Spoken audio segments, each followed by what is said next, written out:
Good afternoon, everybody. Welcome to the Journey Museum and Learning Center. I've seen a lot of familiar faces back, and I see new ones too. So thank you for joining us today. My name is Troy Kilpatrick. I'm the Executive Director here at the Journey Museum and Learning Center, and this is what we love to do: educate and have programs for our community. And this is a special one today for us.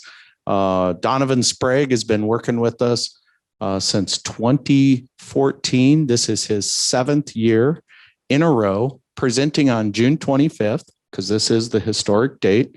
And so Shakaween is the lucky number in Lakota, right? So today, this one's going to be fantastic, right? We even persevered last year when the building was still closed to the public. We broadcast live here, Donovan did, and we somehow kept our streak together.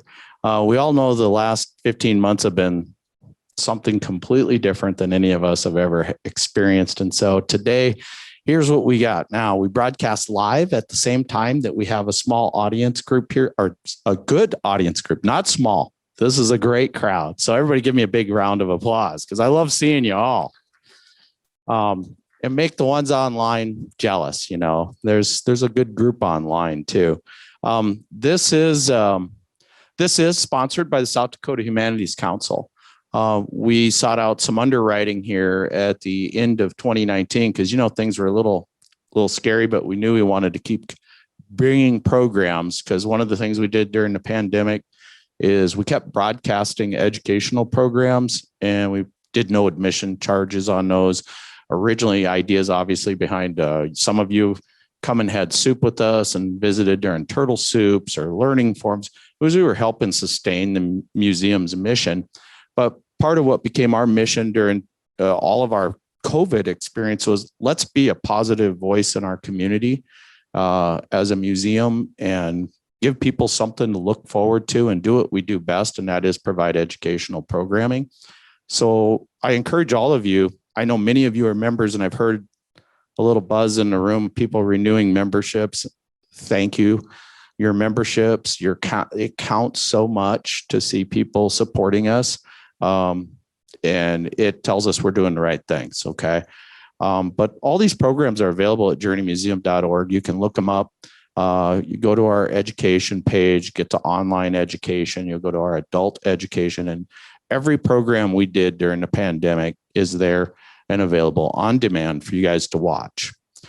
This program will eventually be available there to watch too. Alyssa, our marketing manager, everybody give her a big round of applause. She's our one-woman tech team that helped us morph into this broadcast hub over the last year here, because we had done absolutely 0 videos until we closed on March 13th. And then the week after that, we did our very first turtle story and provided it for community members online at free. And we haven't missed a beat since. And it's a lot to do with Alyssa, our whole team here, really just doing all kinds of different things that we'd never seen. And so I apologize a little bit for talking so much, but let's thank the South Dakota Humanities Council, because this is the 3rd in a series of journey discussions. The first one was reflections on the Wounded Knee Massacre, which was presented by the Dakota Daughters. That was actually video filmed here inside the museum. It was about an hour-and-a-half program, an hour of video and a half hour of great discussion. It is available online. Please go watch that. You can take a survey so the South Dakota Humanities Council knows, hey, what are your thoughts on all this? We're going to ask you to take a survey today on this program. Just 2 days ago, we had Eliza Blue here, Songs from the Soil, wonderful music, poetry, spoken word that Eliza brought to us. That'll be available soon. If you missed it on Wednesday, that'll be available on demand. We'll have these all packaged so that you guys can watch them more than once if you want to. In Eliza's case, for sure, some really great magical music. But the South Dakota Humanities Council mission is to celebrate literature, promote civil conversation, and tell the stories that define our state. And I think all of these programs fit really nicely in this. And so today, again, my privilege to have Donovan here for a 7th consecutive year. he's always presented, he always brings, he has so much knowledge of this particular battle, the Battle of Greasy Grass, also known as the Battle of Little Bighorn or Custer's Last Stand. He can come up, he could talk for 8 hours and not repeat himself, but he changes his presentations annually and brings new content. Of course, he talks about the important necessary elements of that. This battle happened in 1876, where the U.S. Army, Custer's 7th Cavalry, fell to the combined forces of the Lakota, Northern Cheyenne, and Arapaho tribes. The Journey Museum and Learning Center is proud to present the Native American mindset of this storied conflict. 99% of the content that's out there is probably written from a white perspective, and this is one of the most written about battles of all time. And I'm sure Donovan will provide more details on all of that. Again, he's bringing new content. And he's also going to have information from his unpublished book on Chief Hump and Crazy Horse. Donovan himself is a Minnekoju Lakota who was born and raised in Dupree, South Dakota on the Cheyenne River Reservation. He is from the family of Hump and Crazy Horse. In 1994, the city of Rapid City proclaimed March 23rd, Donovan Sprague Day, for his work with improving American Indian and white relations. Donovan today is the head of the history department at Sheridan College in Wyoming and has previously taught at Iowa State University, the University of Iowa, the University of Wyoming, Black Hills State University, and Oglala Lakota College. Just a couple, right? He is a consultant to the Smithsonian National American Indian Museum and the new Museum of Westward Expansion at the Archway in St. Louis, Missouri. His museum historical research and written captions are at the George Hayes Center, American Indian Smithsonian Museum in downtown New York City. Donovan is also a tour guide and author of 10 books, and he'll be making those available in the lobby. He'll sign them if you buy them today, okay? A sidebar, he didn't have that in his press release. He's a historian, an artisan, and a musician. He has received a coat of arms from the Queen of England, which I think is so cool, and was selected as South Dakota Zibac County Historian of the Year. He has received the Distinguished Scholar Award from the South Dakota Humanities Council and the South Dakota West River History Conference Award in 2018. He's a member of the following: Estate of Crazy Horse, Wounded Knee Survivors Group, Zibac County History Association, the Fort Phil Kearny Bozeman Trail History Association, the Wyoming State Historical Society, Gatchel Museum Association Incorporated, Buffalo, Wyoming, and he is also the vice president of the South Dakota West River History Conference. He has a master's degree from the University of South Dakota, plus 15 graduate hours. Donovan appears on the History Channel, History Detectives, Travel Channel, C-SPAN, National PBS TV, South Dakota Public Broadcasting, The Life and Times of Calamity Jane, and TV documentaries worldwide, and was a movie extra in Lakota Woman. He's been featured on the front page of the Wall Street Journal, interviewed by the New Yorker magazine in September of 2019. We're not done yet, are we, Donovan? You keep adding to this, but I love doing this. He presents at major universities in the U.S., Canada, and Europe, was a keynote speaker for the 150th anniversary of the Fetterman fight in 2016 and 150th anniversary of the Wagon Box fight in 2017. He presented at the 150th anniversary of the Treaty of Fort Laramie Educational Symposium 2018 and at the Brenton Museum in Sheridan, Wyoming. He is a keynote speaker at Fort Knox, Tennessee U.S. Army Base and at Defense Logistics Information Systems in Battle Creek, Michigan for Native American Heritage Month celebrations. Should I read the second and third page? Donovan's 2018 visits and presentations are at the University of Frankfurt, Germany, Lucius D. Clay U.S. Army Garrison Base at Weisenbaden, Germany. You'll correct me, I'm sure, and Paris, France. His 2019 presentations include Native Peoples History Conference at the Jim Gatchel Museum in Buffalo, Wyoming, 150th anniversary at the Transcontinental Railroad at the University of Nebraska, Omaha, and Austin Healy Annual Conference in Deadwood, South Dakota, and the Faculty Lecture Series at Sheridan College in Wyoming. And again, we're lucky to have him here 7 years in a row. Donovan, you're signed up for next year too, right? Okay. All right. Please welcome Mr. Donovan Sprague. At the end of this, you guys will be able to ask questions. We'll add that up. And if you're online, you'll be able to ask a question. I will moderate those. but please welcome Donovan Sprague.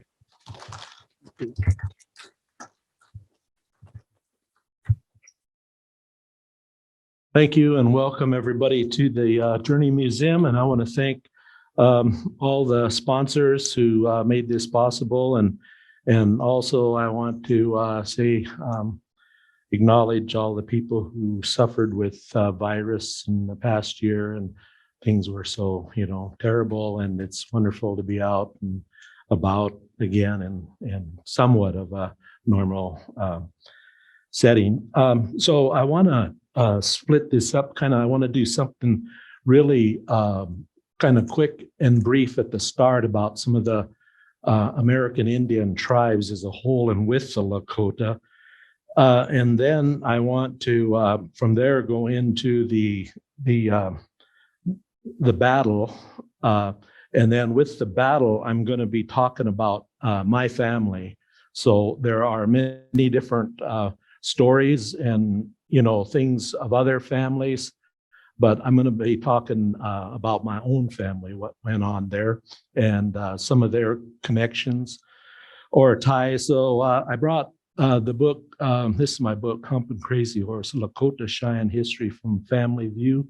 It's 34 chapters, and it's 550 pages. And so I've got it opened up to chapter 18, which says the music of the bugle at the Greasy grass. So talk more about that too.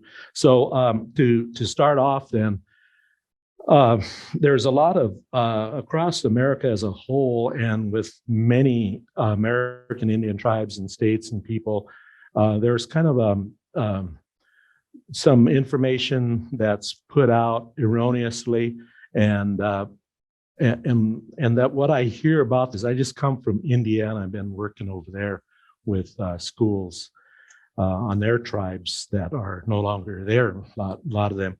But what this is that they'll name several tribes, and so each tribe stole the land from each other, one by one. So then in the end, it's like, well, then none of the Native Americans are entitled to any land ownership in America. And then furthermore from that, it's like, so we'll break it down to this area here. So with that thought, then, okay, we had Mandan, Arikara, Hidatsa, Crow, Kiowa, and up to actually 30 tribes used the Black Hills from archaeological studies. They traveled north and south and east and west, and they arrived at many different times. And usually when a new book on archaeology comes out, it even changes that perspective. So typically then, okay, we'll say, well, in this case, then the Sioux was what they say, which are Lakota, Dakota, and Nakota. The Sioux, came from somewhere else, and they stole the land from the Crow, and then the Crow stole it but anyway, then from there, after all that goes on, then the next heirship is the settler or the non-Indian, and they're only the stewards now. But only stewards they own it. They own it, lease it, or they're paying, on their land. And then the one that follows that is God in this school of thought. So then when they're gone, then God takes over as the steward. But you see, the American Indian is totally conveniently left out. It's like, no, and that's the problem right there. And now to jump into the next part, what you can put all that aside now for right now. What changes all of that is in 1868, there's a Fort Laramie Treaty. And so now the US government has made a treaty, a valid document like they do with other countries in that. And so now they have a deal. And who do they have the deal with? Includes the Lakota, Dakota, and Nakota, and the tribes who are in that specific region. It creates a great Sioux reservation. So right there is the answer as to why there is some case, or in this case, could be litigation, legal, or whatever. But all that other is kind of like water under the bridge, because there's no mention of in this case, the Rickarraw or the Kiowa, who are here, in the Black Hills. So they have other, deals. So, and then when I was looking at this with Little Bighorn presentations, a lot of times it opens up right there. It starts with the 1868 treaty. So here I am, 1868 treaty. The Bozeman Trail Wars are over in the 1860s. My family participated in all of those. They were victorious in closing the forts of Fort Reno, Fort Phil Kearny, and Fort C.F. Smith across the Bozeman Trail. And when I talk about my family, just like with the title of the book, it's Lakota Cheyenne, because once there's a time period that we started marrying into Cheyenne. So all of our family were Cheyenne, and part Cheyenne, all women. So then let's go to an ultimatum that Congress puts out. They said by January 31st, 1876, that all tribes need to come in, report into the agency or reservation, or be declared hostile or thus at war with the U.S. So that's what kicks it off, that the three different groups move into the Little Bighorn territory. The most famous of those being Lieutenant Colonel Custer, who was not actually a general at that time. His ranking from not being in service prior had reverted to that position. So they came out of Fort Abraham Lincoln up by Mandan, North Dakota, and across into Montana. And so there's a whole kind of politics with this ultimatum too. They just kind of say, well, the ultimatum, and what that was, and it wasn't all that long ago that they found records in the West Point Museum with the whole lowdown on this ultimatum. And it was, the president was very knowledgeable about what was going on. And they had this secret meeting actually back in November of 75. And they had some of the key generals were there. And this plan was made to go forward with this three-prong attack and all that. So, see, we need to expand that. So that's another component or history, of that, is that this was even made before. It's like people knew about. And here, there were these friends of the Indians that were church groups in the East and stuff, and they really did want to help, with changing the relations and things like that. And they had met there too. They said something about, is there going to be a meeting in November 75? And they said, yep. But I don't think they were invited at all into the main substance of that meeting. So all this was decided anyway. General Crook was one of those there that they would establish a base then up there where I'm at in Sheridan College. So also then when I talk about the Lakota, Dakota, I'm talking mainly about Lakota. So we've got the Oglala, there's 7 Oglala, Sichongu, we've got Hunk Papa, and so the Oglala at Pine Ridge, Sichongu at Rosebud, and Lower Brule, Hunk Papa, Standing Rock, and we got Minikoju, that's my band at Cheyenne River, Itazipcho, Cheyenne River, Sihasapa, Cheyenne River, Uhueanumpa, Cheyenne River, and we'll have a test over those 7 in a little bit here. So right before on June 17th, our family had actually moved up onto the Tongue River, which the area was about, their beat was about from where Miles City, Montana is, clear down to Dayton, like Wyoming and Sheridan. And so that was kind of home there along the Tongue River. And that's where most of the activity would take place, such as this here.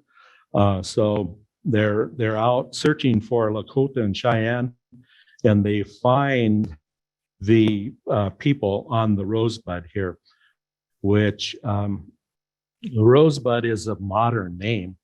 It's the creek up there, and my students get that confused in Montana with the Reservation in Rosebud, which is also a contemporary name. So the Cheyenne, this woman here that's pictured there came in on her horse and very gallantly saved her brother, and where it looked like he was going to face certain death on the battlefield. And so the Cheyenne name for this is a battle where sister saved her brother. So then leading up from that, and we've got the locations over here. So here's the three-prong attack, like would come from Custer this way and in this way from Fort Ellis, and then Crook would be coming up this way, General Crook. And so the forts along the Bozeman Trail right here.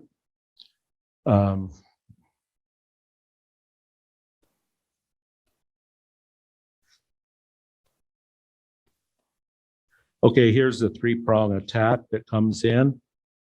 And I may refer to this. Usually I don't use any notes, but I do have some things since I brought my book in. You know, there are certain parts of it there. That's probably more of the linear part of it, and this would be more of the global part. Me just, you know, talking off the top of my head on what was going on here. But so then to jump right into it, well, really, you know, I wanted to start out too that the horses of the soldiers were so wore out from that, you know, fighting at the Rosebud and marching on and continuing on. And then they moved in quick because they had been discovered by some of the scouts who were out of Cheyenne and Lakota. And so once they knew that they'd been discovered, then that speeded everything up too. It's probably about 50 miles from the Rosebud, you know, over to the Little Bighorn area where this huge camp was discovered. And today we have a name change from the Custer Battlefield to the Little Bighorn National Monument. And Colleen Cutshall was the winning design model for the Native American tribute to that, because the Custer Battlefield also just reflected one side, you know, and hey, we were the victors, and happy Victory Day too, by the way.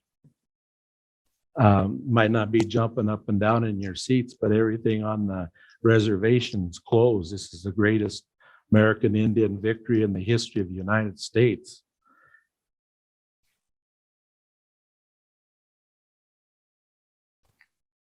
Happened on 2 days, the Saturday and the Sunday. This area here shows Crook's camp moving in. Once they had that meeting in November, they were already moving in with supplies and wagons and building a central base. This is right at Sheridan. My office is right on the grounds of this here. And the Bighorns are over here. We have some other pictures later that were done. It showed a big Shoshone group coming in here from the west. And so we were not only, it's Lakota, Cheyenne, and Arapaho on our part, but you know, there were several tribes that were being used as scouts. Even some of our own, what they call Sioux or Lakota, Dakota, were part of the soldier scouts as well. And all these Shoshone, Crow scouts, and so from other tribes there. So this is about an hour from the Little Bighorn right here. So Crook's base here, he would go out to that Battle of the Rosebud site, and that was he didn't accomplish his objective there of taking the place and all that. So he retreated, came back to Sheridan area to the camp, and so with that he had about 1,000 men with him, and all those Indian scouts, probably another 400 or so. I have the actual breakdowns in my book there. So all of them were supposed to be at the Little Bighorn battle. So there now you take away what, 1,400 people. That's a significant number. And it's also significant that the horses were so used and wore out and tired. Some of these pictures are just some old ones of a cross traveling through an area called the Crow's Nest from the Rosebud over to Little Bighorn, where from the Crow's Nest, a high point, they had observed that this huge camp was in the valley of the Little Bighorn. And what they were seeing was horse herds down on the south end, huge horses down there where Gary Owen is on the south, and then kind of across to the west from there. And just some other old pictures there, as well as that one. So as Custer comes in, he'll split his command into like a three-pronged attack. And Reno will come in on the south end of it. I've also had a kind of a diorama here before in past years. So here's like Calhoun Hill. Let's see, here's the Custer Hill where the battle would end up. But say clear down here, as they're coming across from the Rosebud and that, they would send Benteen, Captain Benteen, to the south to look for enemy there. And he won't find any. He'll come back later and join Reno, who is now dug in at the top of the hill, where Reno has went down in here on this bottom area to make an attack in on the huge village here of Lakota, Cheyenne, and Arapaho. There weren't that many Arapaho, and from my interviews with those the people and families, they were courting that day. So they just happened to be in the camp, and whoa, next thing here, we're right in the middle of a battle. So it wasn't like planned that they come over and do all that. So meanwhile, Custer then would go up to the top here. So this would be his route up here with engagements here.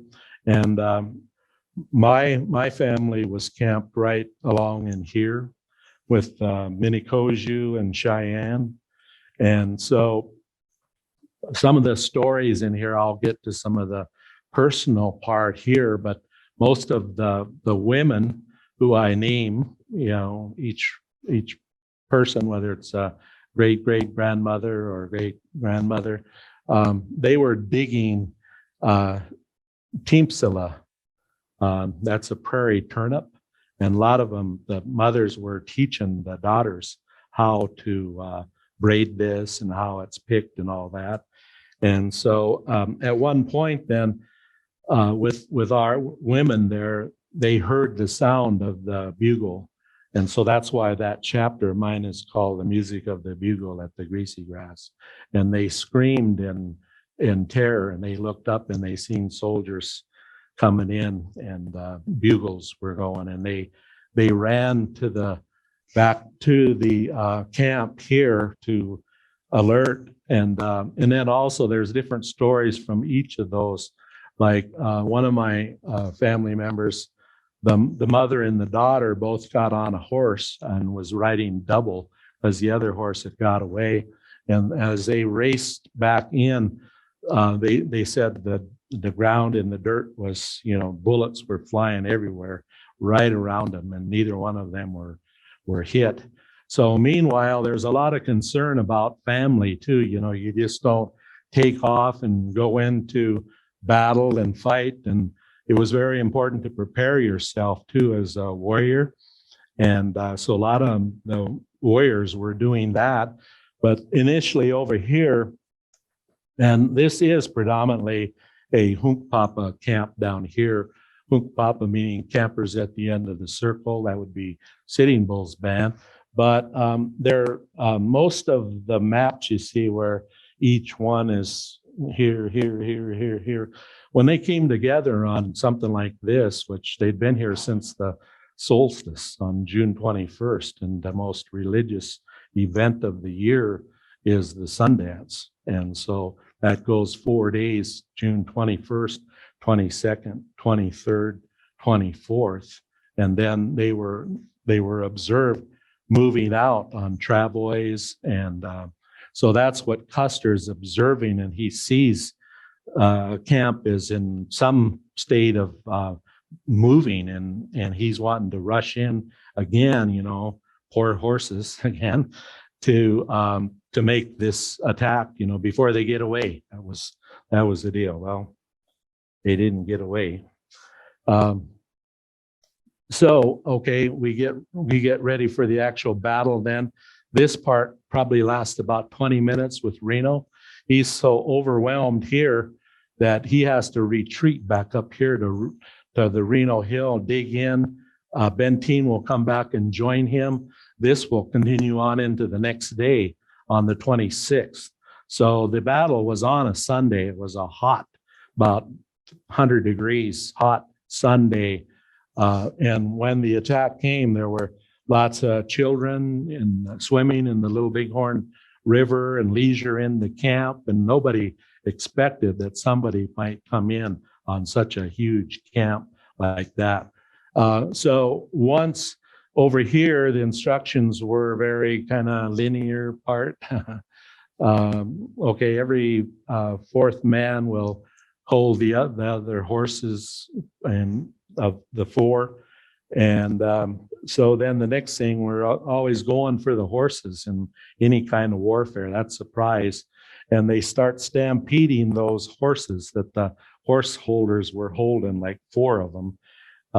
And so now those horses were getting away and stampeding right into the village. And the packs had all the ammo and, you know, bullets and all that. So that's going.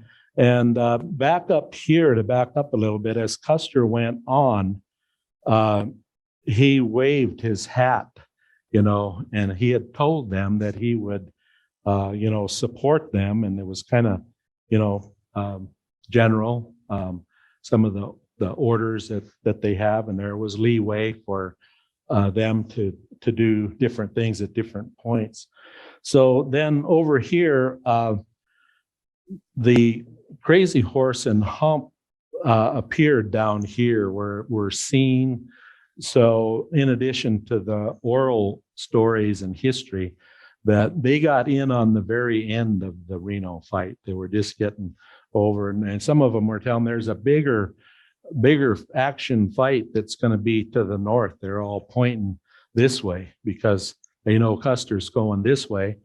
And so after Reno comes up here and digs in, my grandfather, great-grandfather Hump, will come back through here. He'd come across here and across on this side the river. And then he made kind of runs up through here in these different valleys and ravines to check what's going on up here. So there's kind of, you know, some observance thing, and this is real high up here. So, you know, you're down probably eyeball level scouting this out and seeing the movement. And so there would be different conflict, you know, engagement, you know, once in a while, like at different points. But at this place, what they call kind of like they call it Mini Koju Ford today. This is on the map. It doesn't look so much like it, but it's really accessible, easy to go back and forth right through here. It's the only place really without it being high territory here. So they were also going back to the camp to check on the status of the the women and the children, like I said, you don't just desert and just, leave like that. And a lot of the boys were over and women fought in the battle also, but a lot of them were over by past the Gary Owen store and getting horses together, and so they would play a role, in the battle later, like with fresh horses and water carriers and people, boys who were too young to be in battle, but they were getting their feet wet, so to speak, doing those chores. So then eventually there would be the action. Some of the big action would happen right there at Calhoun Hill, and then not too far from over Custer Hill.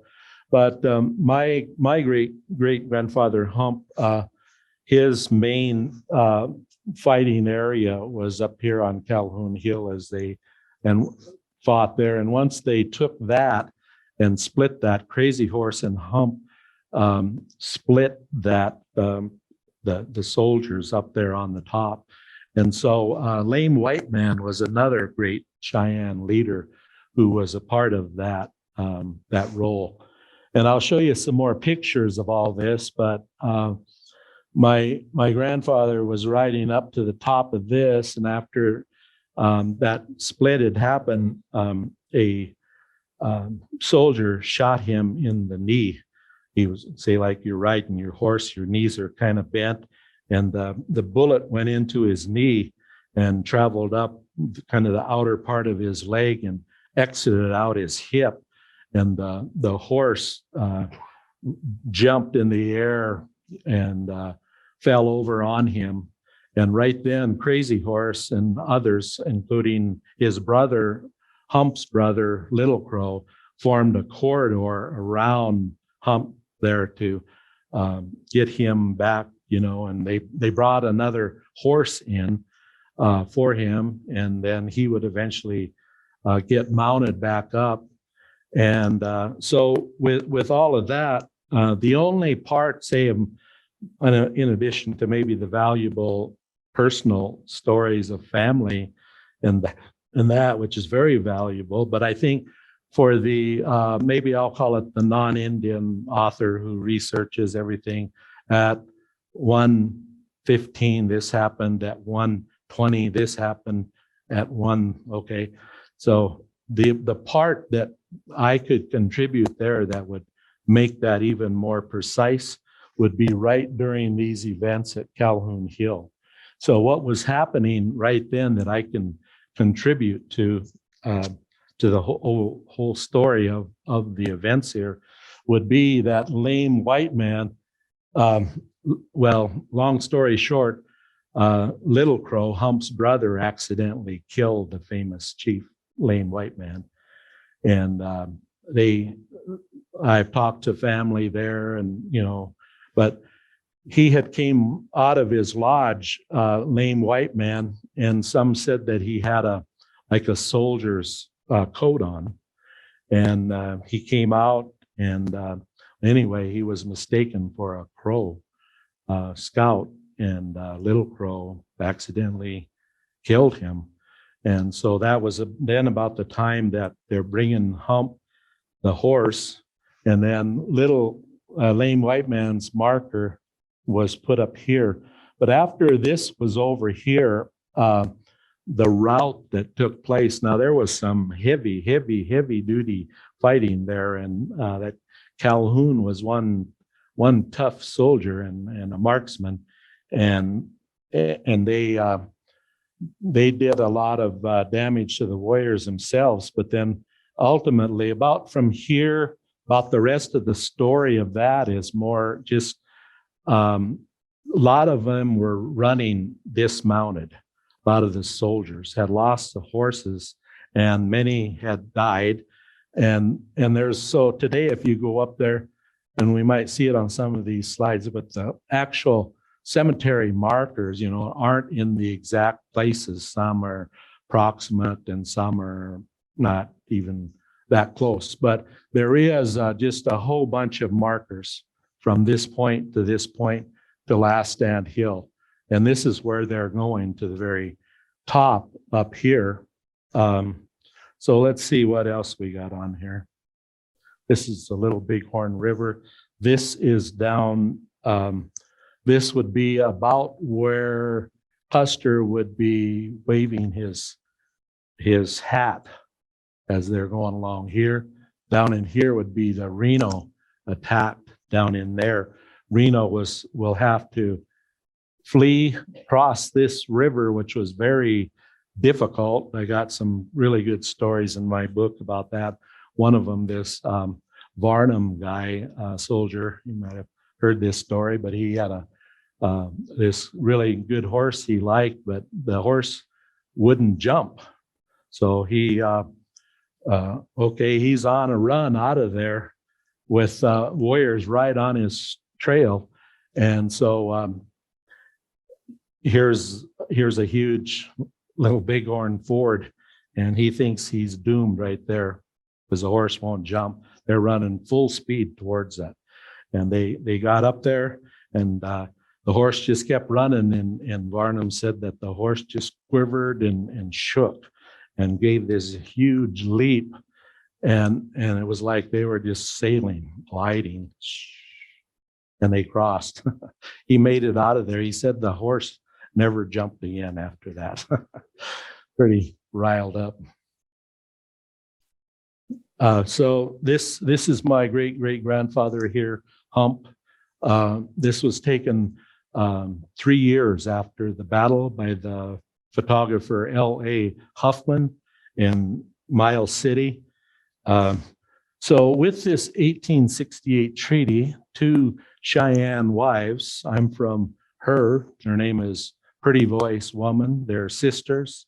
At this time of this picture, let's see, 79, 50, he was 29 years old, and the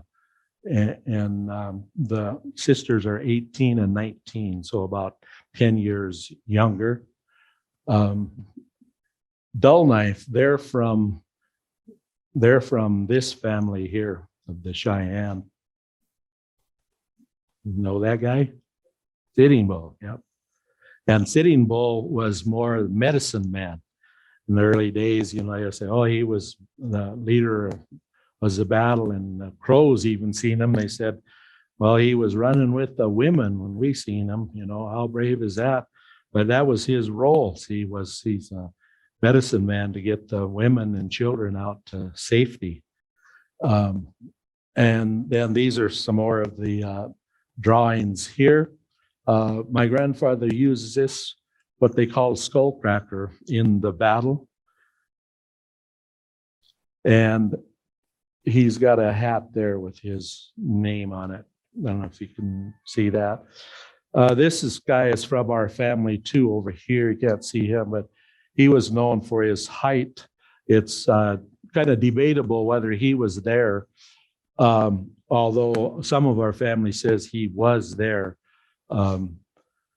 There's no account of any of the other family members that he was there, but he was known for his height. He's about 6'6", very tall person. This is one of the women who fought, Mary Crawler. She was known as Moving Robe Woman. She's Papa and Sihasapa. They come from Crawler, Chief Crawler, and she fought in the battle. They settled up around my home area of Reservation North. I talked to people who employed some of the family. They worked as ranch hands and stuff like that. And there were quite a few articles in local papers about them.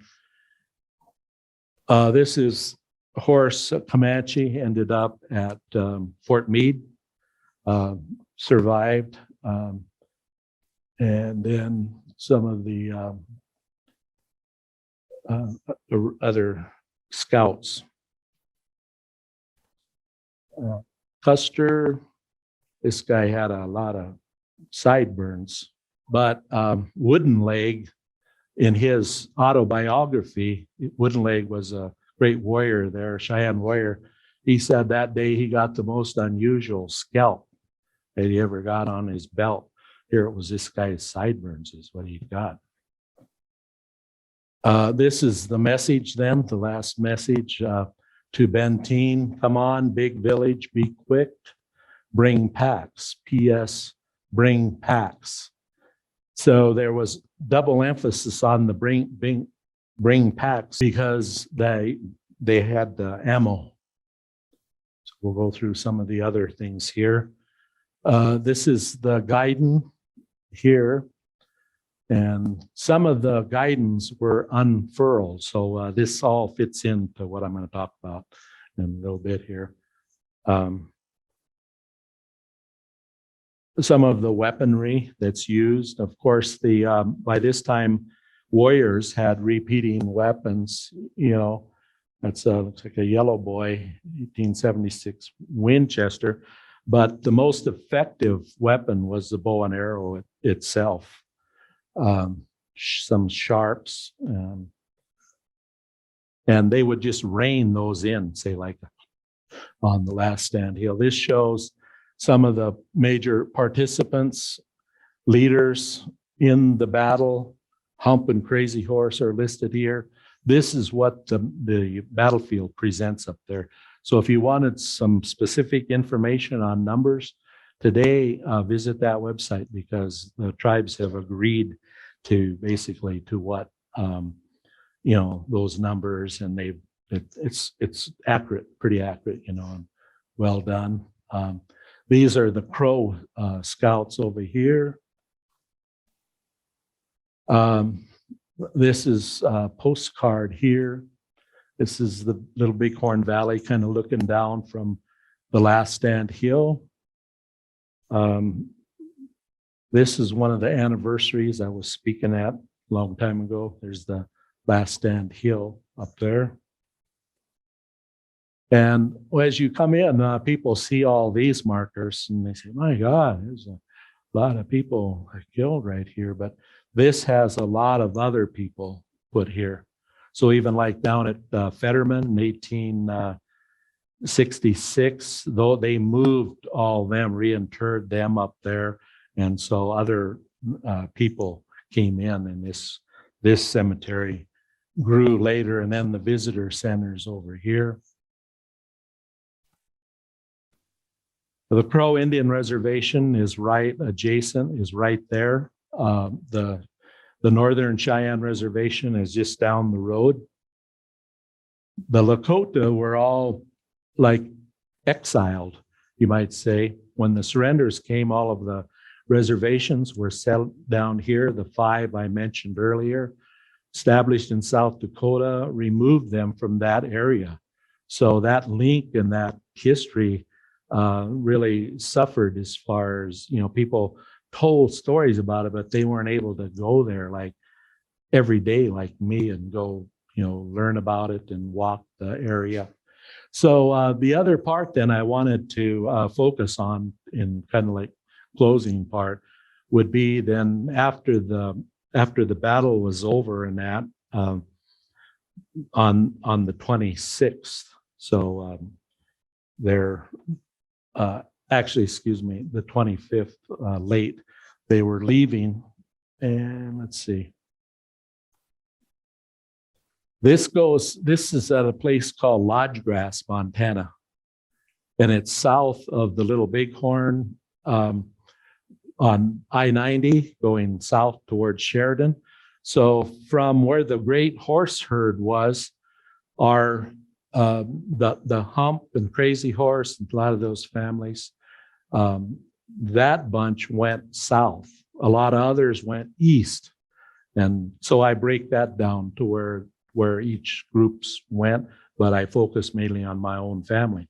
So as they were leaving that area, they started down, there's an old railroad track right there now, and kind of an old trail. But there's a picture in the Little Bighorn. It's really accurate. I mean, it's really it's the biggest mural I've ever seen in the museum. And it has the aftermath of the battle, and soldiers are laying there, and the warriors are actually, putting on the leggings and they're dressing and putting on the clothes and all that. And so when they left to the south, they were dressed in these clothes, and they had, different soldier regalia and all that. And so they're coming down there by where Gary Owen is, and some of the soldiers were like, they didn't even know about these. Well, they knew later, but there were still some hid down in where Reno made his attack in those woods. And that part had even been set fire at one point too, to try to bring some of them out. But we usually just hear about those up on top of Reno. But so anyway, they're hollering, waving, wow, the reinforcements are here. Here's the soldiers coming to our rescue. And they're waving. Here it's Hump and Crazy Horse and their bunch. And they veered over there. It was a kind of a distance, and they just, laid in a bunch of volleys of shots and arrows, and it didn't take them soldiers long to go back to their little gopher holes and hide, And so anyway, that part just was briefly. And so they continue on south. And so the first night was camped out in this field here. And there were very few teepees put up. And it was very hot that day. There were a lot of them warriors just slept, just laid down. And then there were a lot of ceremonies going on. There was a lot of, and I won't talk about where the dead were put, but a lot of the dead were in that area, were being buried. People who were mortally wounded or had been taken from the field. So then later they continue on down to where Dayton is, down by Sheridan. This here is an archeological dig here. It's right up over on the side here on this guy's property. And so for years, the different landowners had this, and they kept finding, bones and stuff and skulls. And they even took skulls, which were native, and later landowners put them on the fence post, all those skulls, and they target practice, just shoot at those. And but anyway, that's how we know where the camp was and everything, because 7th Cavalry insignia stuff and buttons and stuff were part of this right from the battle that had happened. So these are some of them here. This was part of a ferrule from a flag, one of those 7th Cavalry banners, and the wood is still in there. So it's busted off. And then these are some of the buttons found. This was found, so they can all trace that, directly to there. So then what happens at this point here, in the next day or two, few days, Crazy Horse goes east. He treks across towards where, some call it like Sioux Pass, and kind of on a map today, close north of Decker, Montana, moving to the east and that way, Powder River country. And Hump will continue on into the Dayton area there. And so anyway, with this story then of this, that I'd like to kind of introduce another part. Now we'll jump ahead to September, first week of September, and all these people will be remnants still of the battle out there. They're actually trying to come into the reservations to surrender, and they come under attack over at Slim Buttes, South Dakota, north of here, up by Buffalo. And so they come in there. Anson Mills is there. But anyway, in that attack on that village, it's really the village of Iron Plume. It's known as American Horse, but he was known as Iron Plume. And so they try to get help, and they do get some help from the warriors, but Crazy Horse and Hump will meet up over there in September. And they're about a half a day's ride away. So by the time they get there, Mills and all of them are headed to the Black Hills, to Deadwood. So it's kind of the very end of that, those troops there their line. But the thing is, I'd like to find one of these wood stands, because this is the same group who took more artifacts from the lodge grass site months earlier, because flying outside the lodge was a 7th Cavalry banner. You've seen that picture probably from Slim Buttes.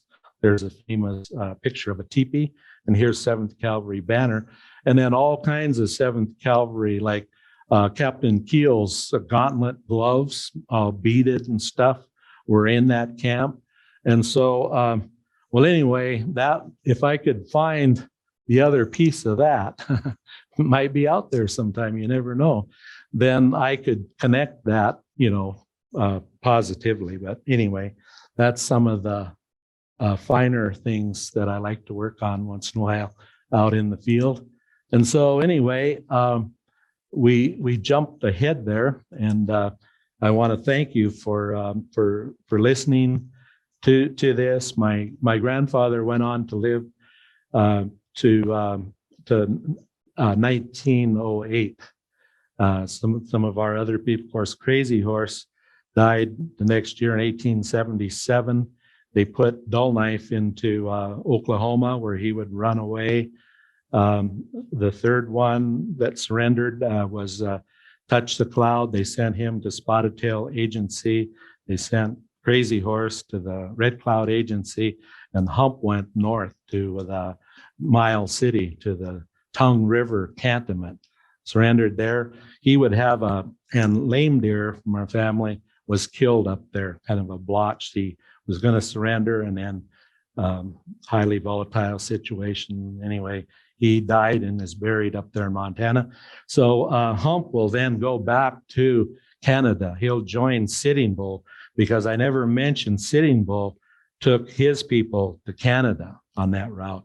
So Hump will join him. He'll come back in the 1880s, early 1880s, and Hump will surrender. Today it's in the Sitting Bull surrender census ledger, and he has the largest by far following in his band, because they did a census and counted every man, woman, and child in his band, and he brought 714 into his band.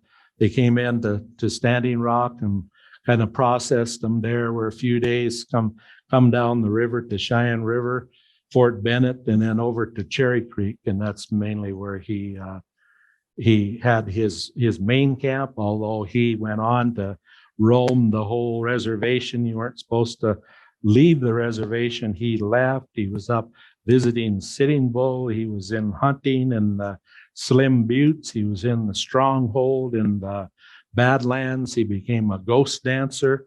And from working with Miles, he was still appointed the captain, the head of the Indian police, which really aggravated the agent, because he was doing all those things you're not supposed to do. And the reports were that he didn't speak English. They said, we fear him, and we just leave him alone. And he's not committing any depredations on settlers or anybody. And that's what they did. They left him alone until 1908. He's buried at Cherry Creek. Touch the Cloud died 1905. His cousin was camped right down from him. And then Bigfoot, 1890, is his brother. His name is Spotted Elk, correct name. He died in 1890. So with that, that was the end of our little Bighorn story.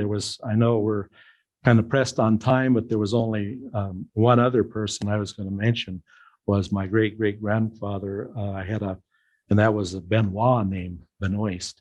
And so I have that in my book too, but he joined as a scout over at Fort Sully on the Missouri River, ends up as a scout in the Little Bighorn. But he missed that. He was like days ahead, and he never was dressed like with the insignia stuff. And he was dressed more like buckskin, like a fur trader, but he was an excellent scout and fluent. He could interpret. So he was actually on the payroll, and he said, settled at Cherry Creek too, and was interviewed by some newspapers. And he told how the first years there was pretty rough because the older chiefs and that knew that what he'd done, that he was a scout and had done that. But he said then later years he won approval and lived out his life in that area there. And then two other people I want to thank for their contributions in the early days that recorded and went out to talk to Hump and reinforced our family tree and history and everything that I say that we already knew, but they put it in the book. And that's Doan Robinson, was with the state of South Dakota. He's the one who came up with the idea for Mount Rushmore, actually. And the other one was Stephen Riggs, the Riggs from Pierre, historian. But they came out to Cherry Creek and they interviewed him. They said things like the present living Hump at Cherry Creek, his great grandfather is Black Buffalo, who met Lewis and Clark and tried to take the keel boat and all that. And so that's another part of my fur trade stuff. But, until it's in something like that, it's just kind of in the scientific world, I use, well, not the scientific world, but that's the academic world. But in my book, they've accepted this, like footnote is maybe the Lone Dog winter count of 1804 entry, because they thought that was a piece of artwork, but that's our winter count history, maybe 300 years, all on a hide. And so the academic world is just learning, oh, well, then that works, because they always want, what book is it in? Well, there's no books. There were no, written language. They just drew. So, Pila mea. Question? Thanks. Thank you, Donovan. You make an hour go so fast, and we will definitely take some time for some questions. We'll pass a microphone around. And for those folks who are online, I'm monitoring the program, so I've been watching that. You can still send a question in. And before we start getting Q&A, please, everybody take some time to fill out the audience evaluation form when we're done. We'll take a few minutes here. You guys just raise your hand and we'll come to you with the microphone. Thank you, Donovan. My name's Dory, and my sons, Paul, Michael, and Matt Iron Plume, and I'm glad you mentioned that.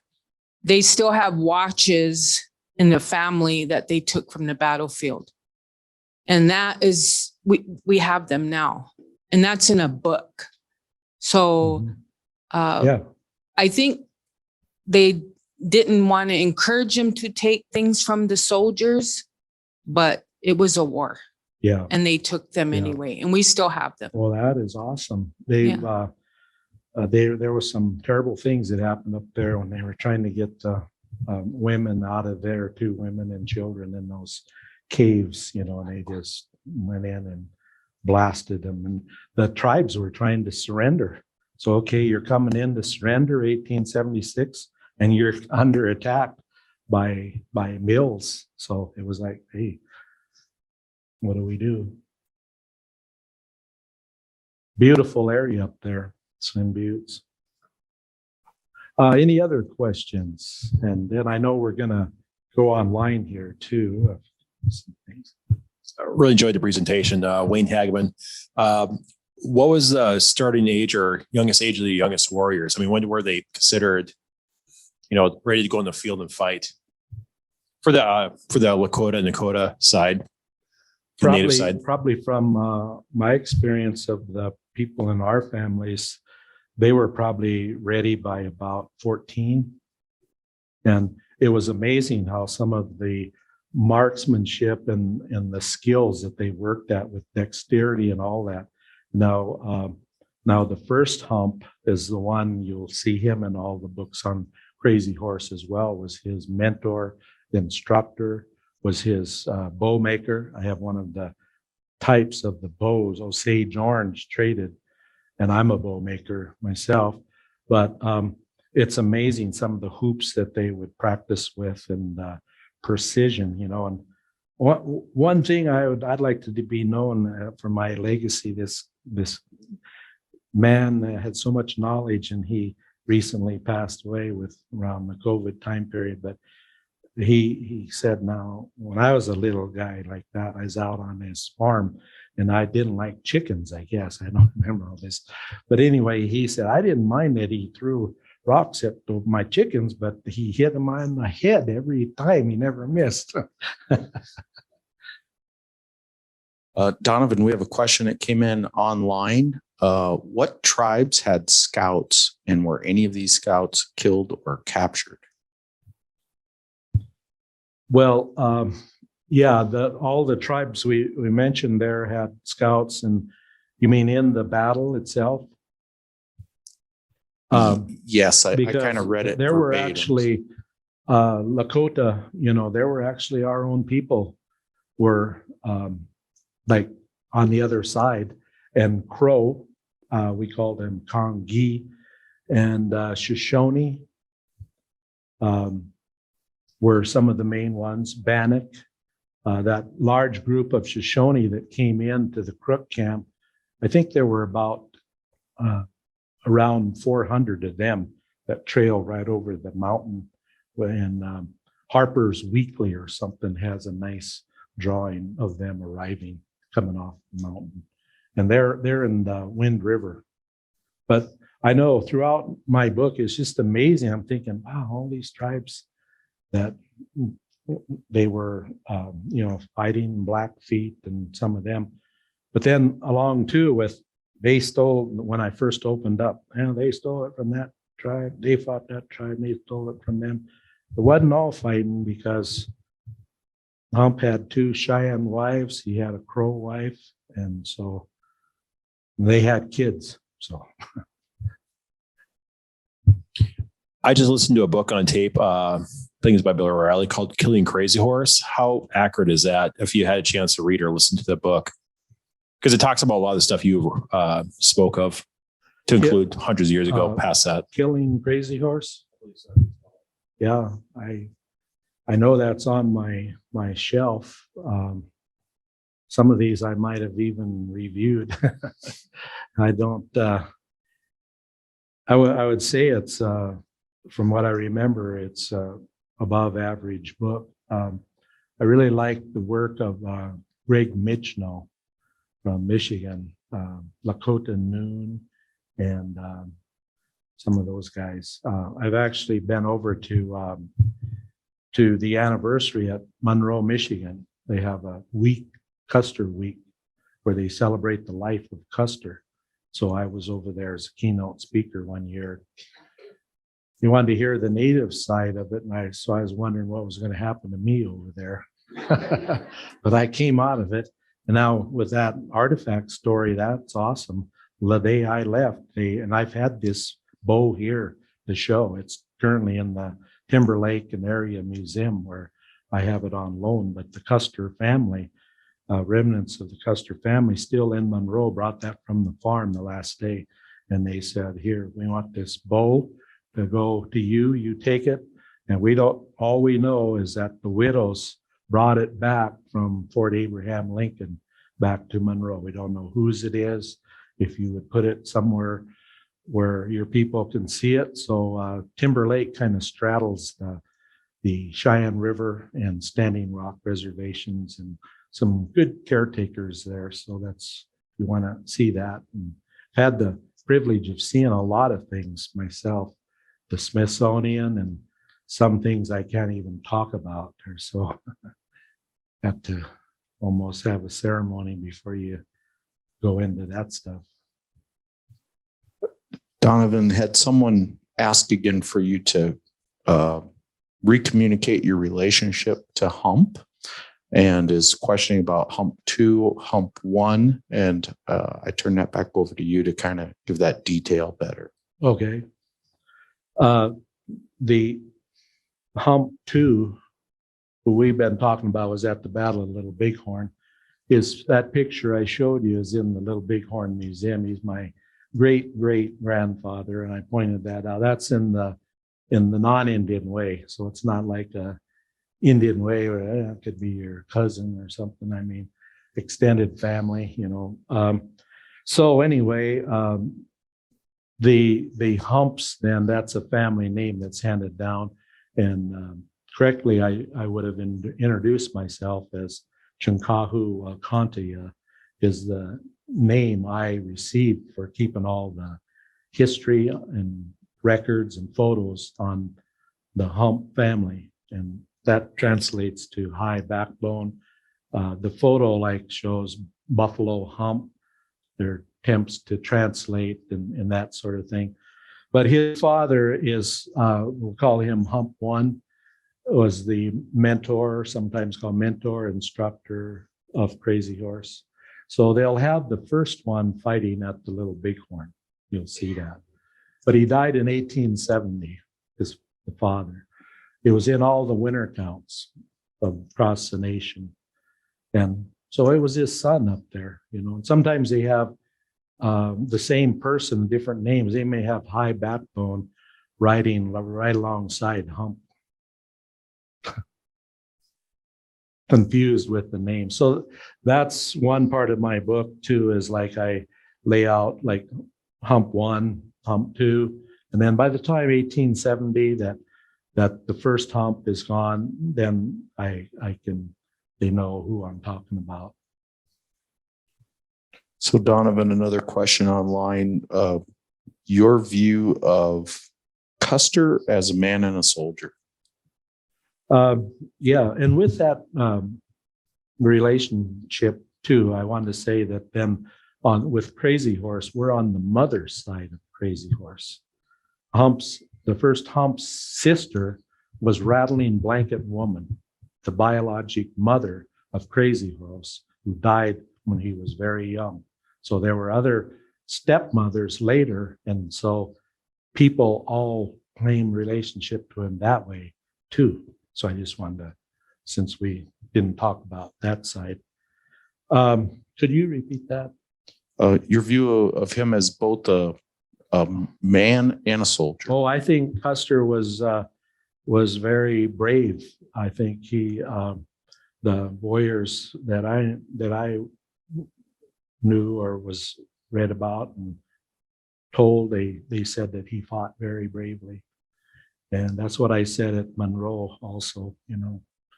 And war is a terrible thing.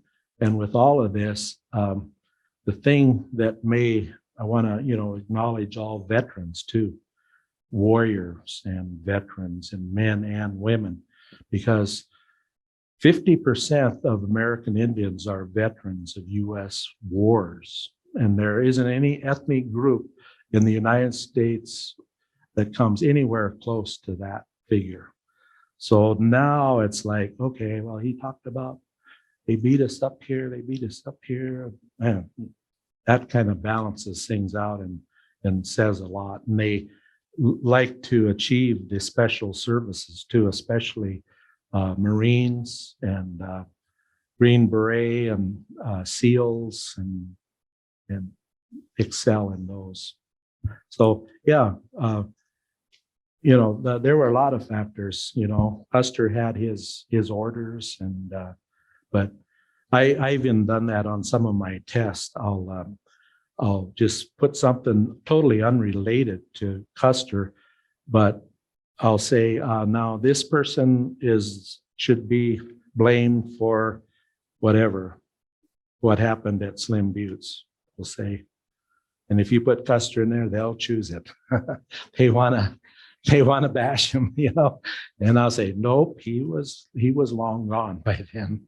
But yeah, he does get a scapegoat, and his style was totally different, you know, than Native American. So the achieving and getting ahead of the other person, and you know, but that's all the stuff that I was taught at the universities myself, was to competition, and instead on the Native side, it's more sharing and respect and generosity, and just the opposite actually.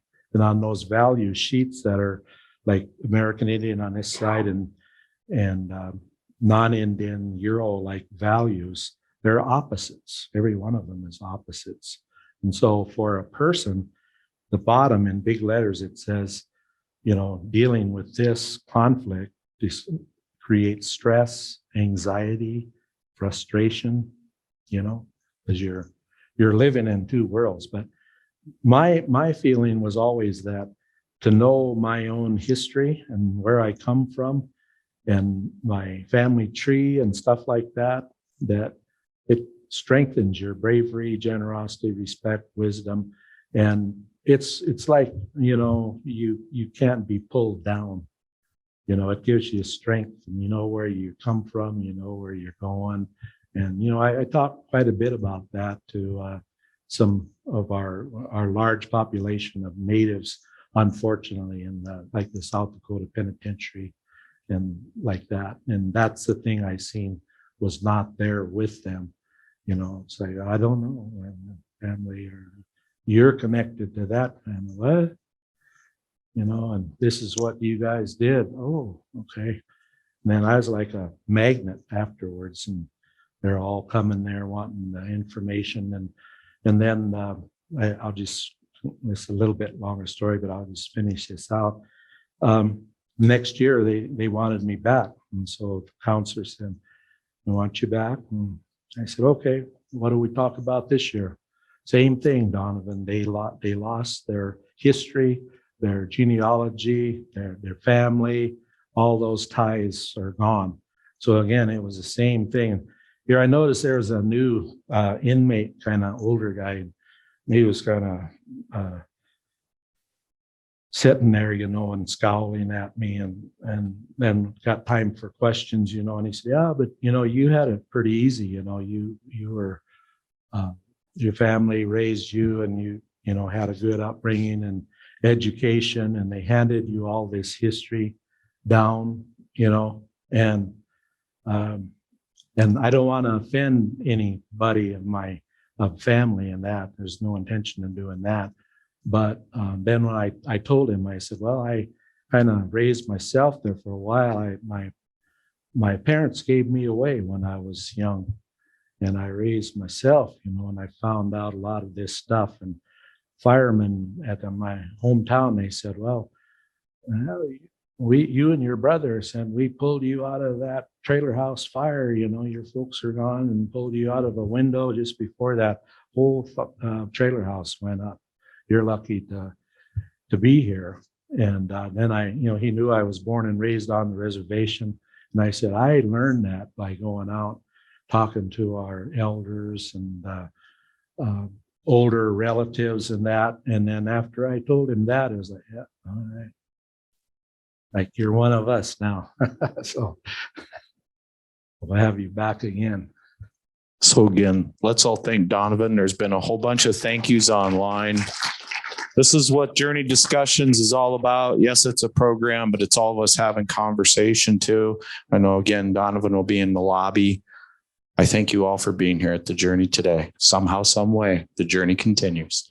Thank you, and happy Victory Day.